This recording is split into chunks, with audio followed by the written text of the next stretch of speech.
Las venas abiertas de Panamá. El gran robo de la minería a cielo abierto.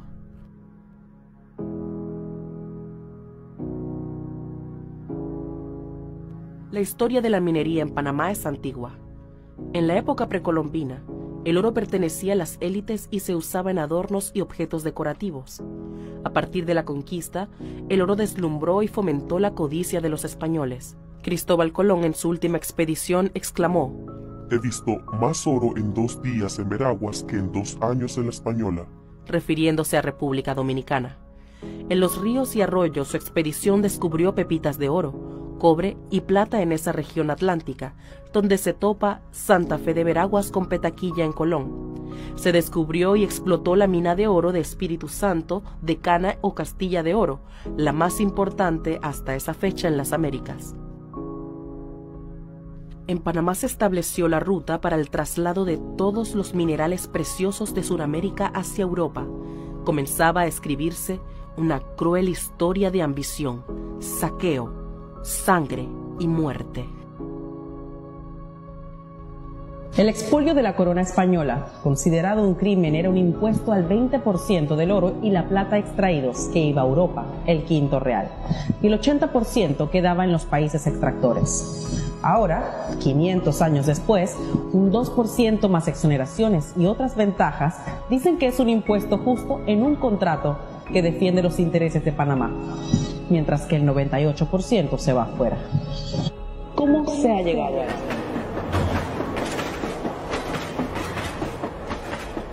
Durante nuestra unión a Colombia, la explotación minera se caracterizó por la minería de vetas de oro y de manganeso.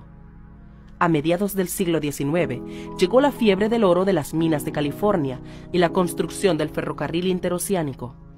Esto insertó a Panamá en el mundo capitalista. Tras la separación de Colombia, aunque de manera incipiente, siguió la explotación minera en Darién, Colón y Veraguas hasta la Segunda Guerra Mundial. En 1957 se halló cobre en Cerro Colorado, hoy comarca Nave Buglé. 11 años después, en mayo de 1968, el proyecto minero de Azuero del PNUD anunciaba en conferencias de prensa en Panamá y Nueva York el descubrimiento de una de las minas más grandes del mundo, junto a la de Cerro Colorado. Eso fue a unas semanas del juicio con el que la Asamblea de Diputados destituyó como presidente a Marco Robles, luego restablecido en su cargo por el general Bolívar Ballarino y las tropas de la Guardia Nacional, comandadas por Omar Torrijos, que tomaron la Asamblea y a pocos días de las elecciones conflictivas de ese año. El tema no fue parte de los programas de gobierno de las alianzas contendientes ni de los debates presidenciales.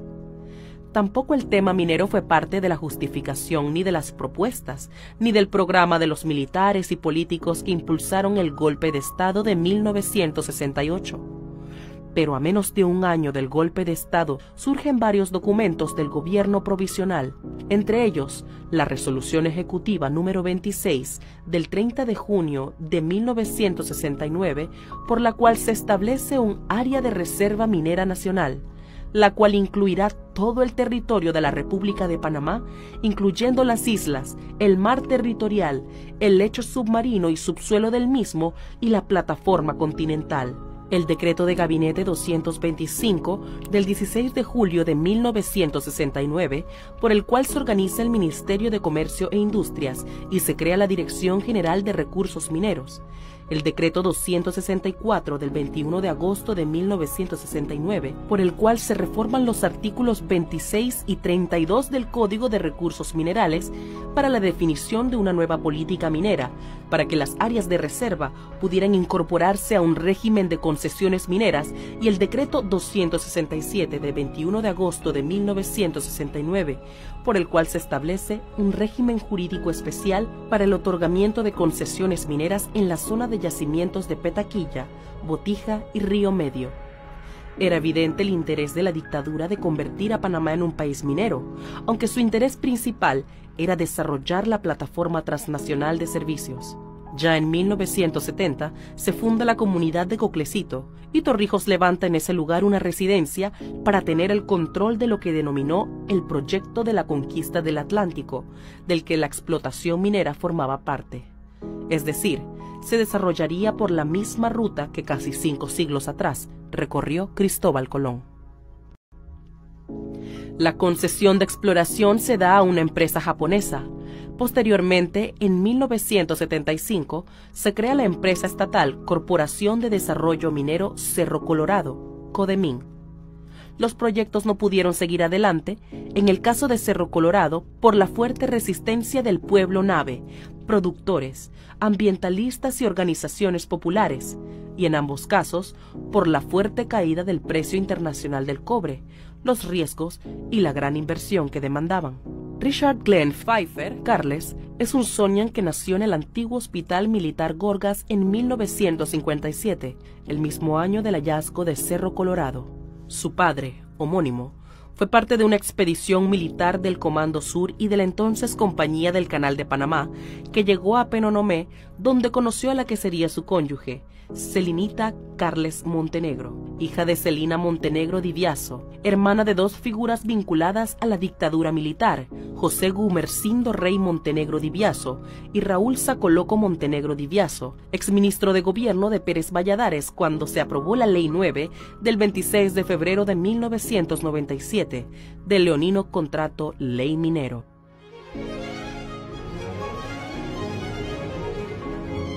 El hijo del gringo y celinita, Richard Pfeiffer, se fue a estudiar geología al exterior, impulsado por el interés de los militares en la explotación minera. Ya en 1986, con la ayuda de Canadá, creó un proyecto minero en Panamá, donde logró sumar a un grupo de inversionistas para emprender el mismo.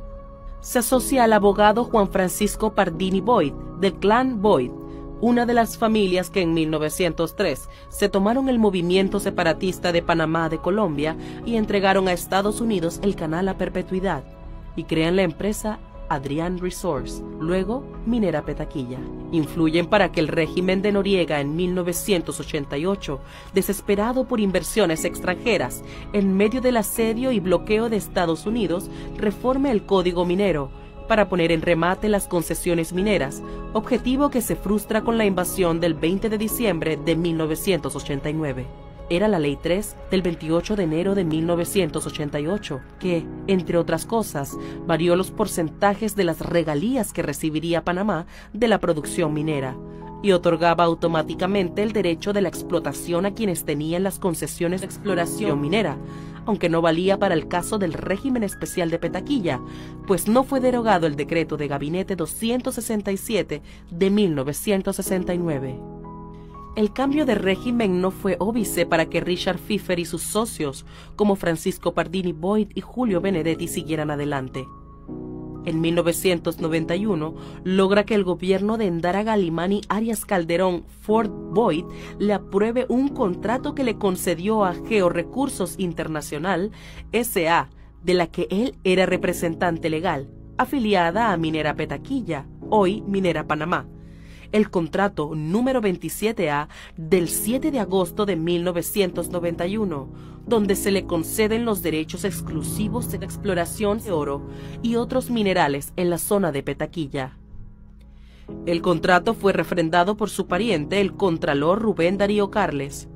En esos años comenzaba la actividad minera en otras áreas del país como Cerro Quema en Tonosí, Los Santos y la mina de Santa Rosa en Cañazas, Veraguas, a las que se opusieron las comunidades por la gran contaminación que generaban. A Pfeiffer le fue aún mejor con el gobierno PRD de Pérez Valladares, de su tío Raúl Montenegro y de los familiares de su socio, Juan Francisco Pardini Boyd, es decir, el clan Boyd del que eran parte la primera dama y otros familiares en altos cargos, y parientes como Franklin Benjamin Boyd Lewis, que con el apoyo de la firma Morgan y Morgan comenzaban a despojar y amenazar a humildes campesinos para arrebatarles sus tierras en el área del proyecto.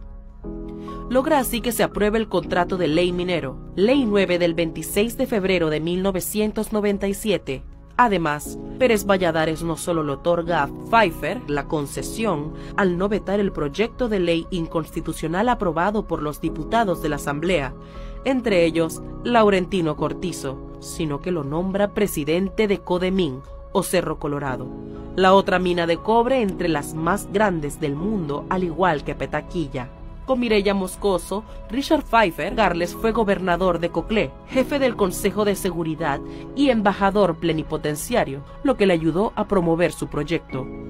Viajó al exterior con los representantes de corregimiento de los distintos distritos donde se proyectaba desarrollar o se desarrollaban ya proyectos mineros. Creó la Fundación Castilla de Oro y se trajo al mismísimo descendiente de Cristóbal Colón, que ni en España lo conocían, Cristóbal Colón de Carvajal y Gorozábal, 18, duque de Veragua, y al cardenal Ricardo María Carles, obispo de Barcelona, que decía ser su pariente y quien nombró a Colón y a él nuevos caballeros de Guadalupe en una ceremonia en el Real Monasterio de Guadalupe, en Extremadura, donde se dice que bautizaron a los dos primeros aborígenes de estas tierras llevados por Colón a España. Todo esto para incrementar el valor de las acciones de sus empresas y negociarlas luego en el mercado internacional. Todo un especulador. Se hacía llamar el padre de la minería en Panamá. Con Martín Torrijos logró dividir Minera Petaquilla en dos y creó Petaquilla Gold para extraer el oro de Molejón, mientras cerraba negociaciones para vender la mina de cobre, que además posee oro, plata y molibdeno. Fue acusado de peculado cuando fungió como gobernador de Coclé, pero rehuyó la justicia supuestamente devolviendo los fondos y recibiendo país por cárcel. Con Martinelli comenzó a extraer y exportar oro. Se calcula que por casi 300 millones de dólares. Entró en crisis. Martinelli le exigió participación accionaria, recordar caso Financial Pacific y desaparición de Vernon Ramos, y él abandonó el proyecto, dejándolo en ruinas y como fuente de contaminación, sin siquiera pagar el ridículo 2% pactado para Panamá. Vendió en 2014 la mayor parte de sus acciones de Minera Petaquilla o Petaquilla Minerals, hoy Minera Panamá, a First Quantum Mineral, por $60 millones en una transacción cuya intermediaria fue la firma Morgan & Morgan. Tuvo que abandonar el país prófugo de la justicia en 2015, dado el conjunto de demandas que se presentaron en su contra por distintas razones. El gobierno de Varela se plegó enteramente a los intereses de First Quantum Mineral y confrontó a Pfeiffer por la situación de Molejón. Luis Ernesto Carles, ministro de Trabajo y pariente de Richard Pfeiffer Carles, luego financiado por First Quantum Mineral en su campaña electoral para diputado en La Pintada, también insistió en enfrentarlo, como lo revelan los Varela Leaks. Fue el periodo de abusos y atropellos, de excesiva contratación de mano de obra extranjera, o mejor dicho, tráfico de seres humanos, y negociado de visas en el proyecto, violando las normas constitucionales, favoreciendo a sindicatos amarillos protegidos por la Policía Nacional.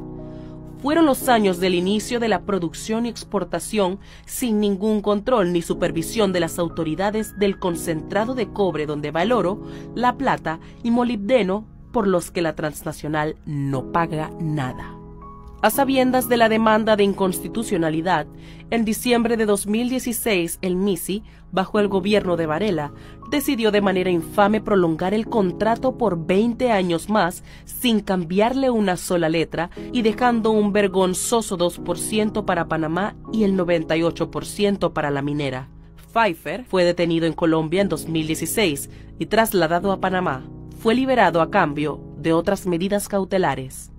Antes de explotarse la mina, ya se habían cobrado millones de dólares, pues esta es una historia de sobornos, coimas, estafas, de lobbies, de especulación en la bolsa de valores, de venta y reventa de acciones, aprovechándose de las leoninas concesiones otorgadas por gobiernos corruptos que se llevaban bajo el brazo para negociarlas, de litigios con una larga lista de empresas implicadas, muchas de ellas cambiando solo de nombre, de falsas ilusiones, de engaños y codicia. El gobierno PRD de Cortizo tomó posesión el 1 de julio de 2019. ya se conocía el fallo de inconstitucionalidad de la Ley 9 de 1997, que se dio en diciembre de 2017 y que no fue publicado hasta el 22 de diciembre de 2021. Cuando el 1 de diciembre de ese mismo año, las partes fueron finalmente notificadas y la Corte envió para su publicación a la directora de la Gaceta Oficial, es decir, 4 años después del fallo de 2017. El MISI con Cortizo, con una solicitud de aclaración sustentada en argumentos de la ex procuradora Ana Matilde Gómez en defensa de la minera y en combinación con la firma Morgan y Morgan, buscó dilatar aún más y hasta revertir el fallo de inconstitucionalidad como parte de los intereses en pugna del proyecto, aunque al final, con el aval de Cortizo, Pfeiffer y su grupo se quedan con la supremacía.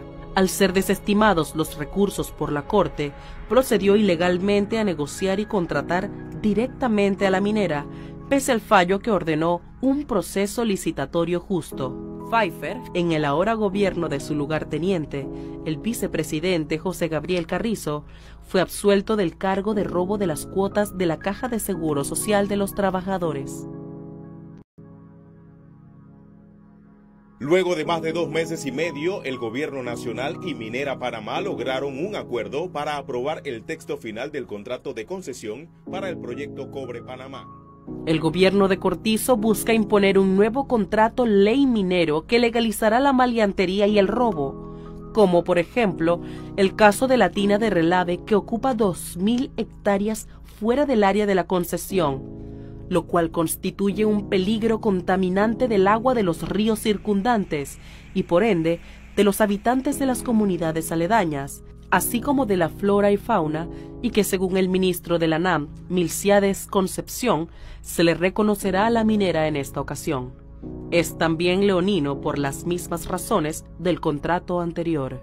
Viola los mismos artículos, números 17, 32, 159, 257 y 266 de la Constitución Política de Panamá, por los que fue declarado inconstitucional. Por cuanto se trata de una ley aprobatoria de un contrato donde no se cumplió con los rigores, determinado lo anterior, resulta innecesario el examen del resto de las disposiciones invocadas.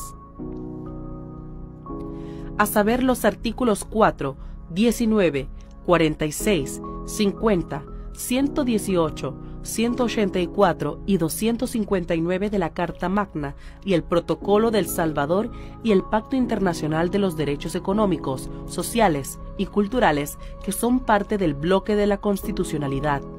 El gobierno de Cortizo ignora el hecho ya establecido en el fallo de inconstitucionalidad de que sigue vigente el decreto de Gabinete 267 de 21 de agosto de 1969, que creó el régimen jurídico especial para el otorgamiento de concesiones mineras en la zona de los yacimientos de Petaquilla, Río Medio y Botija. Cualquier nuevo contrato debe hacerse con apego a esta disposición. En este recorrido de saqueo y robo, los 3 poderes del Estado se confabularon contra los intereses nacionales. La Asamblea aprobó y va a aprobar un contrato de ley a sabiendas de que es inconstitucional, como cómplice permanente del atraco a la nación. Sucesivos gobiernos han permitido el robo a la nación y el establecimiento de un cuasi enclave colonial donde se violan los derechos laborales, se irrespetan las leyes y la constitución del país, donde la autoridad es el CEO de Minera Panamá, el australiano Tristan Pascal, y donde la minera se apropia de tierras del Estado en pleno corredor biológico mesoamericano. La Corte declaró la inconstitucionalidad de la ley en diciembre de 2017, cuando el contrato ya había vencido, es decir, en febrero de 2017. La ponencia fue del magistrado Jerónimo Mejía y la hizo el mes y el año en el que se le vencía su periodo y luego de más de 8 años de haber recibido en su despacho la demanda de inconstitucionalidad del Centro de Incidencia Ambiental, CIAM. Desde esa fecha se le permitió a la minera operar sin contrato alguno.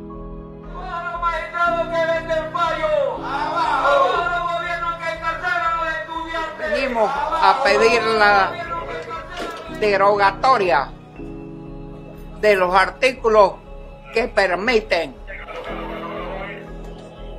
la canallesca contratación de filipinos y miles de extranjeros que están metiendo a Panamá asolapadamente en perjuicio de los trabajadores. Sobre la demanda de inconstitucionalidad presentada por el Suntrax contra la cláusula octava del contrato ley de 1997 sobre contratación de mano de obra extranjera, que fue recibida en su despacho por el magistrado Oiden Ortega el 30 de septiembre de 2015, quien a su vez fue sustituido en enero de 2018 por Olmedo Arrocha, fue fallada como cosa constitucional juzgada el 3 de agosto de 2021 y publicada en la Gaceta Oficial más de un año después, el 25 de octubre de 2022. Es decir, mucho después de que esa fuerza laboral se había retirado del país y más de 7 años después de presentarse el recurso. Eso demuestra que esta justicia tardía de la Corte no es justicia. Es una injusticia que favorece a los sectores de poder económico y así ha procedido siempre.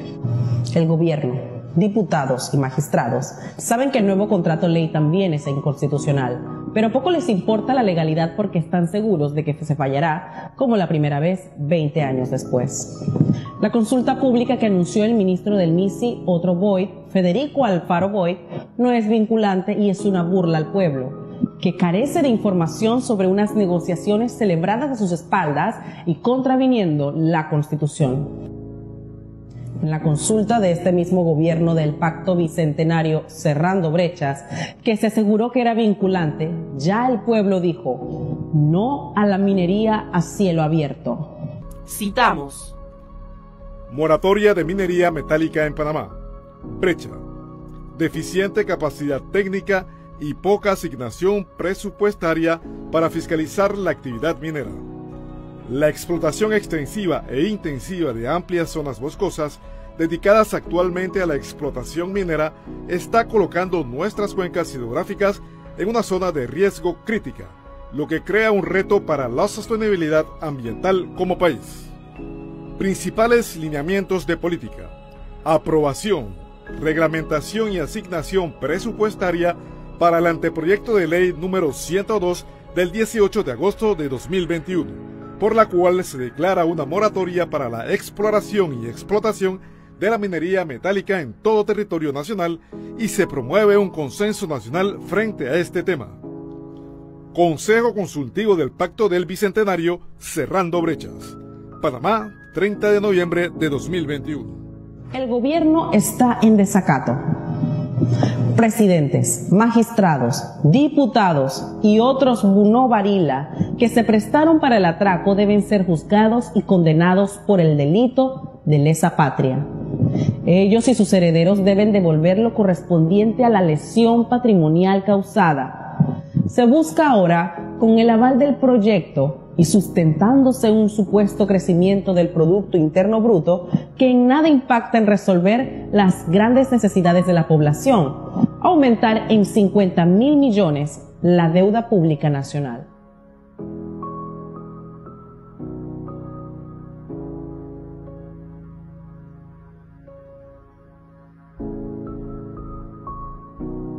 Estamos ante un conflicto de intereses entre el Grupo de Minera Panamá y sus socios locales e internacionales y el grupo original de Pfeiffer y sus socios, entre los que aparentemente están el propio Cortizo, los amigos con los que se fotografió y hoy son propietarios de la concesión Mina de Oro Molejón, Broadway Strategic Minerals, que no ha explotado una mina en el mundo, y el lugarteniente de Richard Pfeiffer, José Gabriel Carrizo, candidato presidencial del PRD para el 2024, quien también aparece en la fotografía.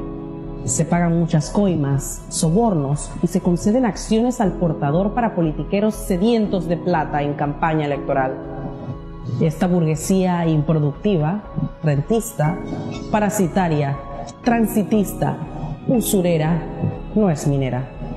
Lo que hace es, gracias a los contactos que tienen los diversos gobiernos, hacerse con concesiones del Estado para luego negociarlas, especular y venderlas a corporaciones internacionales.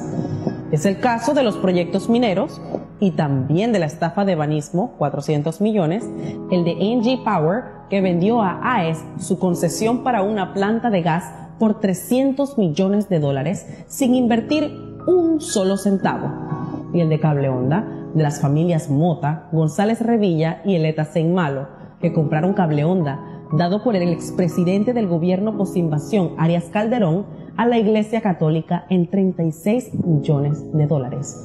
Y le vendió a Millicom el 80% de las acciones, en 1.460 millones de dólares. Además, traspasaron TVN, que pertenecía al Estado, a un consorcio de empresarios presididos por Stanley Mota.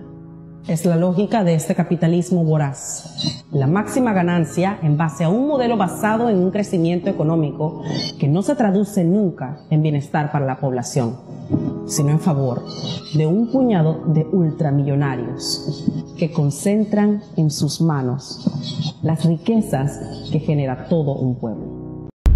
Lo más grave, el nuevo contrato minero es peor que el tratado Jai-Bunó-Varila.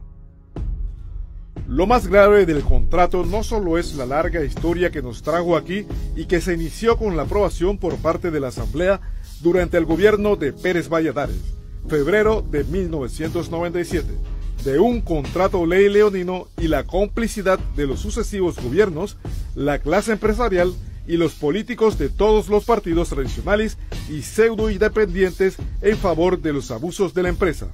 La maleantería de la Corte Suprema de Justicia de archivar demandas y luego esperar 4 años para publicar el fallo en la Gaceta Oficial, esperando que se vencieran los primeros 20 años del proyecto. O sea, la historia de cómo los poderes del Estado se alinearon para traicionar al pueblo. Lo más grave no es que se busque aprobar un contrato sabiendo que es inconstitucional por las mismas razones o más que el contrato de 1997. Que se apruebe un contrato sin considerar las leyes aplicables en el momento, es decir, el decreto 267 de 1969, que creó el régimen especial de petaquilla y la ley de contrataciones públicas. Que se perpetrará un crimen en un vasto territorio del corredor biológico mesoamericano, un ecocidio, definido como cualquier acto ilícito o arbitrario perpetrado a sabiendas de que existen grandes probabilidades de que se causen daños graves, extensos o duraderos al medio ambiente. Diccionario jurídico. Que siendo un contrato nuevo, no se obligue a la empresa a realizar un nuevo estudio de impacto ambiental. Que lo que se pagará por el uso del agua sea ridículo. Que se amenacen las fuentes de agua de las comunidades, incluidas las que abastecen al canal. Que se violen al menos 14 acuerdos internacionales sobre medio ambiente suscritos por Panamá. Que siendo así, se va a devastar una zona casi 15 veces más grande que el tamaño de la superficie arrasada por la onda expansiva y el fuego de la bomba atómica de Hiroshima.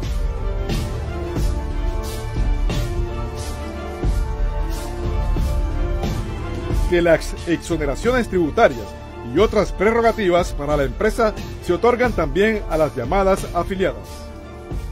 Que cualquier cambio en el futuro en materia fiscal a nivel nacional no se aplicará al enclave. Que se producen grandes violaciones laborales. Que donde se considere que haya un vacío legal en materia laboral, regirá lo que decida la empresa. Que se dé un inconstitucional porcentaje de contratación de mano de obra extranjera, violando el Código de Trabajo. Que para inspeccionar el proyecto, el gobierno debe pedir permiso a la minera. Que Panamá recibirá ridículos ingresos que quieren hacer ver como la gran cosa y que no serán los cacareados 375 millones, sino menos, contra los 750 millones de dólares que recibirá la empresa por incentivos fiscales, que los deducirá de las regalías anuales y que, en ciertas condiciones, regresaremos al ignominioso 2% para Panamá y 98% para la empresa. Que se contemple una ampliación del proyecto a casi 18.000 hectáreas para explotación minera en el área del corredor biológico mesoamericano si incluimos Molejón.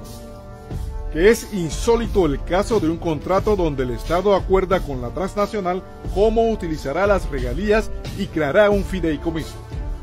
que se le paga a la empresa minera por agotamiento de la mina por un recurso que nos pertenece como nación, con una deducción de hasta el 70% de la renta neta gravable, que no hay financiamiento para el cierre, por lo tanto le corresponderá al Estado.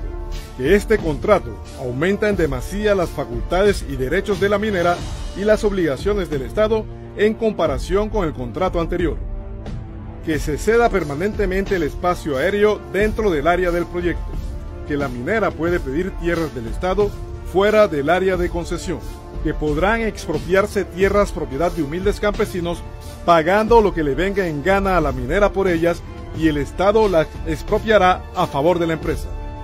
Que el Estado asume la responsabilidad de la defensa de la concesionaria, afiliadas y cesionarios en caso de demandas de terceros y la indemnizará por fallos en su contra. Que el funcionario que no acceda con la mayor brevedad a las solicitudes de la minera será sancionado. Que se le garantice a la empresa enormes márgenes de ganancia. Que la empresa pague solo un 5% por el oro, la plata y otros minerales que exploten. Que una de las llamadas afiliadas de la minera tendrá el derecho exclusivo de exploración de otros minerales fuera del área actual donde hoy se extrae el cobre concentrado. Que desde el 1 de enero de 2023 hasta que el nuevo contrato se publique en la Gaceta Oficial, a la minera y sus afiliadas se les exonerará de los impuestos de importación. Que la consulta pública es una vulgar patraña, no es vinculante, es una farsa. Además, en la llamada consulta Cerrando Brechas del Pacto Bicentenario ya se acordó una moratoria para la explotación minera metálica. Que se utilice la vulgar mentira de que este contrato leonino y altamente peligroso para la nación es para preservar puestos de trabajo. Que se justifique este contrato para aumentar el porcentaje de un crecimiento económico que solo beneficia a unos pocos. Que ello servirá de aval para contraer más deuda pública. Que se amplía la prolongación del contrato por 2 periodos de 20 años y un último periodo indeterminado, es decir, hasta que se sequen las venas abiertas de Panamá. Que el Estado construirá una oficina para solo 6 funcionarios que tendrán que pedirle permiso a la empresa para realizar inspecciones. Que Corea del Sur es partícipe del proyecto. Que si el Estado le quita el proyecto a la mina por incumplimiento, tendrá que pagarle el valor en libros de la mina. Que nunca se conocerán los verdaderos accionistas, encubriendo con ello a los accionistas nacionales. Que, para la pronta aprobación del contrato, la minera pagará sobornos y coimas a politiqueros sedientos de dinero para sus campañas electorales. Que el contrato lo firmarán los representantes cuyos familiares pertenecen a varias de las llamadas afiliadas, entre estas Reserva Natural Privada Río Caimito S.A. y Exploraciones Geológicas S.A., donde son también accionistas los bufetes de abogados Morgan & Morgan y Alcogal, que junto a Ibrahim Asbat y otros se prestaron para esta traición y la adquisición de tierras nacionales que luego quedaron en propiedad de la minera. Que el presidente Laurentino Cortizo, su vicepresidente y precandidato presidencial del PRD, José Gabriel Carrizo, lugarteniente de Richard Pfeiffer, y su gabinete tienen intereses en los proyectos mineros. Que el gobierno y la minera incurren en la apología del delito y en publicidad engañosa. Lo más grave no es todo eso. Es cuestión de soberanía nacional. Lo verdaderamente grave y peligroso es que este contrato leonino, que afianza el enclave colonial, pretende convertirse en el marco regulatorio para futuras concesiones, incluida la de Cerro Colorado, y ya no sería el enclave de los 1.432 kilómetros cuadrados que fue la zona del canal, sino que sería casi la mitad del territorio nacional que ha sido pedido para concesiones mineras. Así de grave es la situación que nos ocupa y así de mafiosa, entreguista y vendepatria es esta oligarquía que también es accionaria del proyecto minero y que mueve los hilos del poder desde 1903 hasta nuestros días. Y por otra parte, este contrato, a diferencia de otros contratos, establece lo que es el Fideicomiso del Atlántico, que decide y destina específicamente en qué se van a usar esos recursos. 50%, casi 200 millones de dólares destinados. En su afán por imponer el nuevo y nefasto contrato minero, El gobierno arguye que este ayudará a preservar los puestos de trabajo, directos e indirectos, que supuestamente genera la mina. Para ello, en una publicidad engañosa, presenta cifras ficticias, al igual que la transnacional. Eso es pan para hoy y hambre para mañana. El aprovechamiento de la gran biodiversidad y los tesoros naturales que encierra esa región del corredor biológico mesoamericano permitiría el desarrollo de proyectos en beneficio de las comunidades sin atentar contra la salud, el agua y el ambiente, y crearía muchos más empleos que la mina, los cuales paulatinamente van en descenso. Este contrato ley es peor que el tratado Jaibu no Varila, que ningún panameño firmó.